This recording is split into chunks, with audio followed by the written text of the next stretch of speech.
Okay, what we're going to demonstrate today is we've actually built a trailer. It's our safety energy trailer here at Huntsville Utilities, and we're actually going to show you and walk you through how we built this trailer and how we've got it backfed. We've got it backfed with secondary voltage. If you'll notice Chris in the background, he's going to show you on the black hot legs going into the 25 conventional transformer. It's coming in 120, 240 volts across. It's backfeeding, it's acting as a step-up transformer. It's coming out the high side at 7,200 volts. He's actually going to go ahead and close his red disconnect now.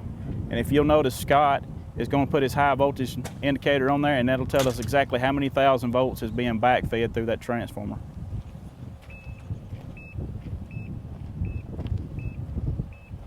Right now, if you can't see, that's right at 6.9, that's 6,900 volts. That's on that line right now. And as everybody knows, this fluctuates according to the regulators on the system, but that's backfed off a 50 conventional transformer, the secondary voltage, and acting as a step-up transformer through the 25.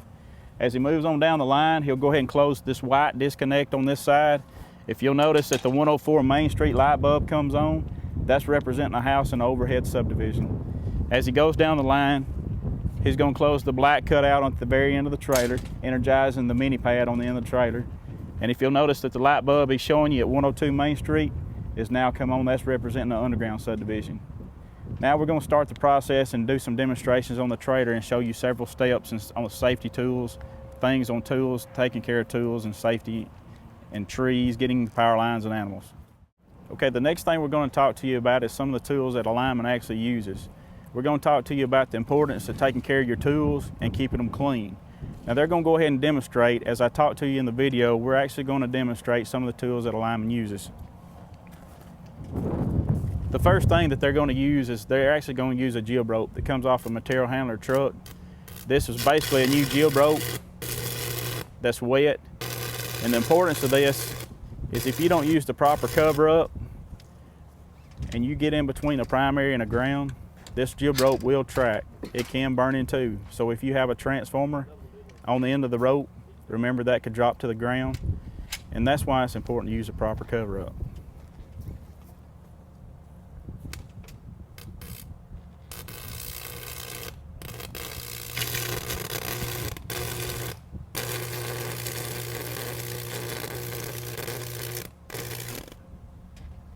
If you also notice how hot that rope got, the water boiled out of that rope that quickly, that's how hot that fire can get. Now the next thing they're going to actually demonstrate is a hot hoist.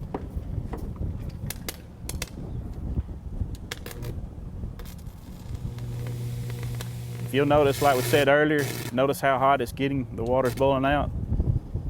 This is actually when a hot hoist is not been taken care of and it gets dirty, or during a storm when a hot hoist gets wet and you're changing out a pole, you might have that on a hot conductor, and if it ever touches anything else and you don't have a fiberglass insert in between a concrete pole and steel pole, it can actually burn that strap in two before you could get it secured.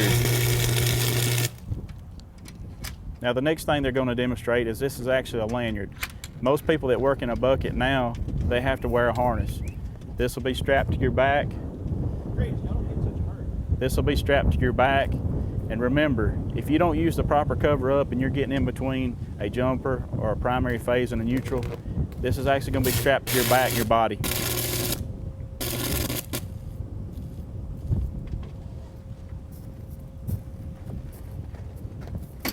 Now the next thing they're going to demonstrate to you is a fiberglass shotgun stick.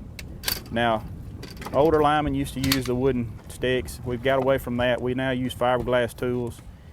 We check our tools here at Huntsville Utilities once a year. This is a stick that has had a test on it. A dielectric test has failed. And basically we're going to demonstrate why it's important to keep your hands in the safety areas and also take good care of your sticks. They're going to actually, they can't put it between the primary and neutral, but if they're going to bridge the white cutout, if you'll notice the 104 Main Street light bulb, it'll come on and show you that this stick is actually carrying voltage and load. Now fiberglass sticks are supposed to be rated for 100,000 volts per foot. That's roughly a foot gap between the switch, and it's still carrying the 6,800 volts that we had earlier. The next thing we're going to demonstrate is the importance of your rubber gloves. The importance of taking care and checking your equipment These are class 3 gloves. They're 30,000 volts. They have been tested, they have failed. And this is the importance of testing them every day. They're actually going to demonstrate and put a fault on a glove that has a hole in the end. And they're going to demonstrate that and show you what it's going to do.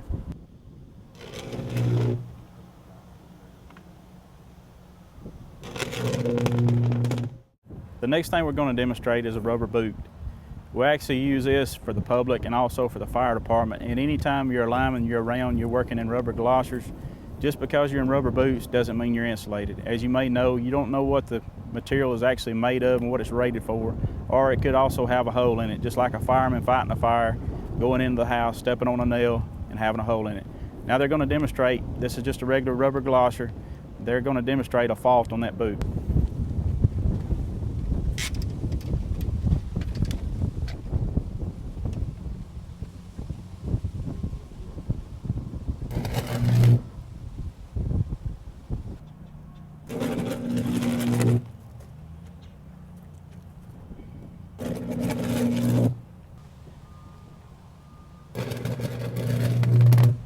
And remember this, anytime you're walking around a fire around a house to cut a service loose, or also a line might burn down and the fire trucks are around the scene, you have a lot of water in the ditch, just remember this when you're walking through that area. When a live conductor can fall in that line, it can energize that water, and just because you have rubber boots on don't mean you're going to be protected.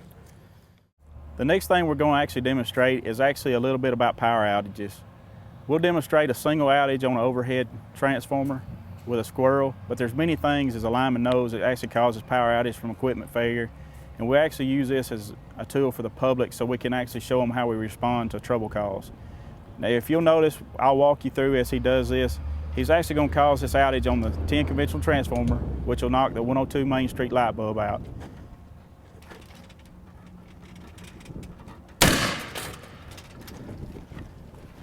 As we were saying, if you'll notice that the 104 Main Street light bulb has went off and the 102 Main Street light bulb is still on. Now that represents a single outage. We use this as a demonstration to show the public actually how a lineman will do his job. He has to ride from a fuse point to the very end of that line to make sure what brought it out, to make it sure it's safe before he makes it back hot. Because the last thing you want to do is make a line hot to get somebody hurt. Now he's found out that a squirrel's got on this 10 conventional transformer. He'll actually make his repairs and he'll fuse it back, and if you'll notice that the 104 Main Street light bulb will come on. Also, we use this as a tool to the public. Sometimes we have a 3-phase line and it'll be 1 phase out in a 3-phase tap, and explain why some people's power might still be on and why some people's power might be off. And actually to give us a little bit of time not to come flag us down and say they heard a loud noise that they thought it was their transformer. That'll help speed up the process of the lineman actually doing their job. The next thing we're actually going to demonstrate is a fireman's hose. Usually during a house fire, firemen are on the scene with a lot of water in the area. These hoses are dragged from fire hydrant to the truck, from the truck to the house. Whenever you're in this vicinity, you want to make sure to keep aware of surrounding areas. Any fire hoses, because if services burn off the house or primary lines were to burn from the heat and the load and actually melt and fall down, it could actually energize this fireman's hose.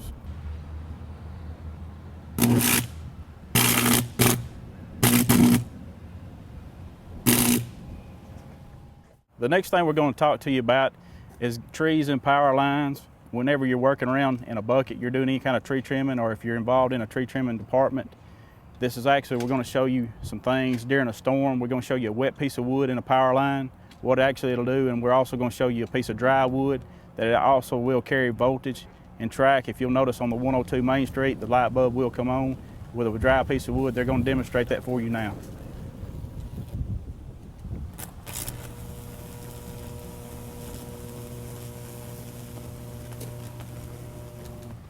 Now what he's going to demonstrate, if you'll notice the piece of wood is dry, he's bridging the white cutout here.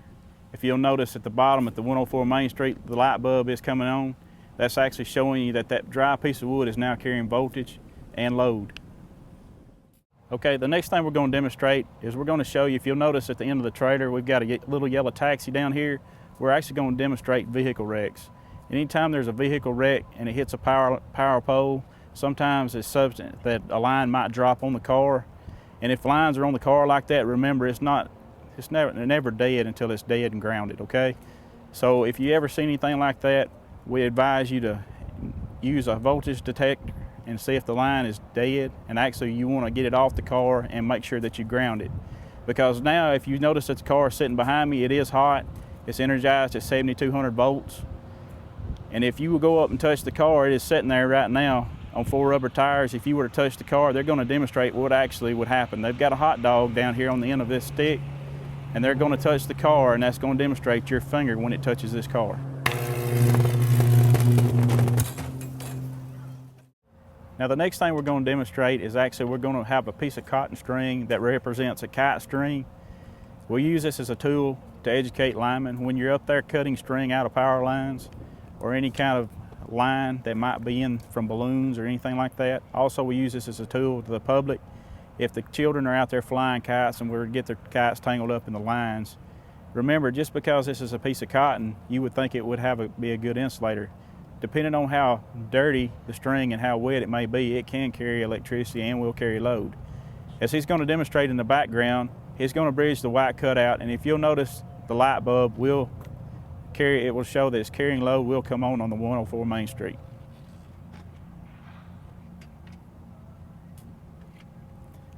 Now if you'll notice that that string is not making any noise. It is carrying a voltage and load enough to carry the light bulb to turn it on the 104 Main Street. So we use this, like I said, as a tool. If a person was to get their kite tangled up in the power lines, the best thing to do is notify the utility company. And also keep this in mind, guys, when you're actually going out there to work to get the string out of the lines. You know, we also explain to the public it could be on a secondary, it could be lashing from a phone cable that they thought and actually be touching an energized conductor and can still carry voltage. The next thing we're going to talk to you about and demonstrate is actually balloons being tangled up into power lines. Whenever you see a balloon tangled up in the power line, that's because that's going to become a problem. So the first thing we try to do is go out there and remove it before it actually causes an outage or tears some equipment up.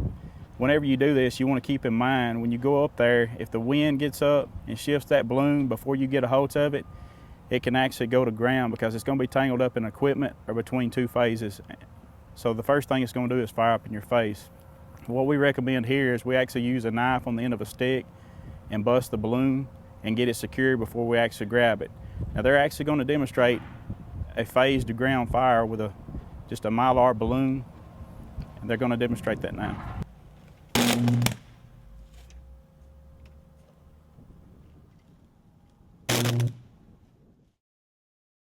The next thing we're actually going to demonstrate is we're going to demonstrate a generator backfeed demonstration. And this is actually, we're going to show you an incorrect and a correct way to hook up a generator. During storms, we have noticed a lot of ways that people have hooked up generators incorrectly. And basically what we're wanting to show you now is we've got a 7,500 watt generator. It's got a 25 amp breaker. And we're going to actually hook it up to the 104 Main Street, the overhead transformer. It'll backfeed through that overhead transformer back out on the line, and they're going to show you the voltage that it puts out. They're actually going to put a fault on it, and they're going to measure the amps on that fault. If you'll notice that Dion is going to plug it into the plug, and basically what we're representing here, a lot of people would get a long cord and they would pull their dryer out and unplug their dryer and plug, just like Dion is, plug this plug into their dryer and backfeed through their house without turning their main breaker off. By doing this, that goes through your panel box, through your meter base, back through your service to the transformer and back out on the line. If you'll notice, they're going to put the meter on here and it'll tell you how many thousand volts the generator is actually backfeeding on the line just by putting 120, 240 volts back through this transformer.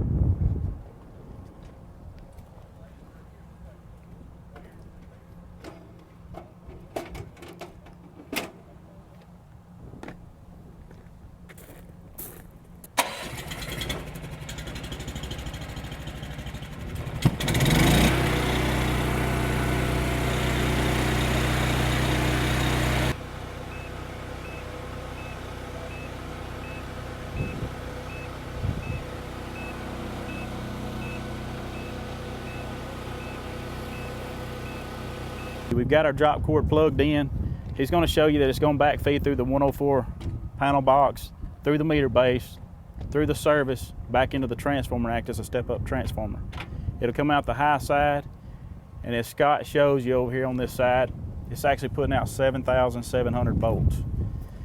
As you go down the line over here, if you'll notice that it's also back feeding to your neighbor's house, which is an underground transformer, back through that transformer, and it's also picking up the lights that are in the 102 Main Street. If you'll notice in the background, you hear the generator running. Basically, you can throw that out the door now, because most time there's a lot of generators that are Honda generators that are very quiet. So some of the older linemen, whenever they heard this noise, it automatically threw up a flag to go investigate and see where the generator is and make sure it's not back feeding on you. Like I said, a lot of times now people have Honda generators that are very quiet. So just don't only listen for the noise, also pay attention to your surroundings and make sure you're properly grounded and taking care of yourself. Now they're going to actually demonstrate. We have the generator hooked up, and they're actually going to demonstrate if you don't actually use the proper cover up or the proper grounding procedures, if you're going to treat the line as it's dead and properly grounded, and you get up there and actually work, they're going to demonstrate with this piece of wood you getting in between the primary and the ground.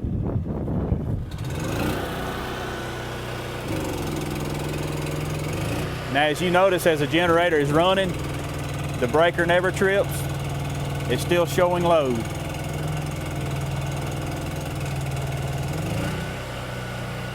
So if this was you working on the power lines and you got between the fault and the ground, the breaker still hasn't tripped. Now we'll measure the load and the amperage on it here in just a moment. Now the next thing we're going to actually show you is, if you'll notice our yellow taxi, a lot of times during vehicle wrecks, when a car is to hit a pole, the normal procedures is either the fuse blows or the breaker operates until it locks out. So anytime you go in a car accident and there's somebody trapped inside the pole, inside the car, and the lines are on the car, they're actually going to demonstrate for the first responders, if the breaker is open until those lines are off the car and properly grounded, there's still potential of somebody to get hurt. As a lineman, you're trained and you know when those lines are de-energized, but you have to remember from the person that might be down the street that has this generator hooked up incorrectly, and while those first responders are trying to rescue somebody out of the car, or you're trying to get those power lines off the car and it's not properly grounded, this is what might potentially happen to you.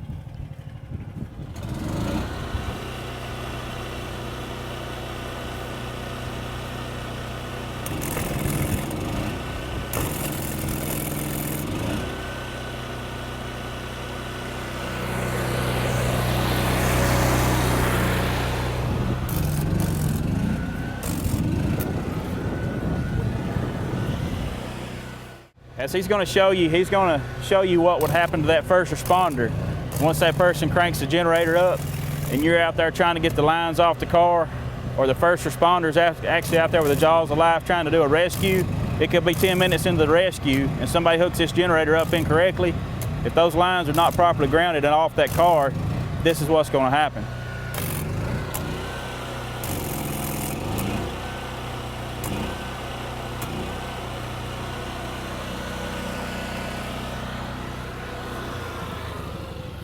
Now, as we said earlier, if you remember, this generator has a 25 amp breaker. As we're going to show you on this amp meter, it's 85.4 amps before the breaker actually tripped. It takes less than a half amp to end your life. So keep this in mind when you're out there working. And also keep in mind for those guys that are trying to do rescues on the car, even if you're a trained lineman, you know it's de-energized, go ahead and make sure it's properly grounded for them also, because their life is in jeopardy. Even though somebody down the street is not understanding how they're hooking the generator up incorrectly, they can actually backfeed it on them while they're working. Now the next thing we're going to actually show you is the correct way to hook up a generator. And what we have a transfer switch that goes inside your panel box. As they hook the generator up, if you'll notice over here, they're going to hook the cord in just like we did earlier. And normally people will mount a plug beside their panel box. As we come to this side, Dion is actually going to show you the plug that's mounted beside the panel box. And basically this goes inside your panel box. If you'll notice, he'll point out up at the top, you have a utility feed and a generator feed. Before your generator actually can put power into your panel box, you have to turn that breaker on. As Dion will show you, he'll turn that breaker on. As he turns that breaker on, it cancels out the utility breaker and turns it off. Both breakers cannot be in the on position at the same time. Now they're going to go ahead and crank the generator up and show you that the light bulb on the 102 Main Street will come on when you turn the generator feed on, but it can't backfeed onto any other of the lines.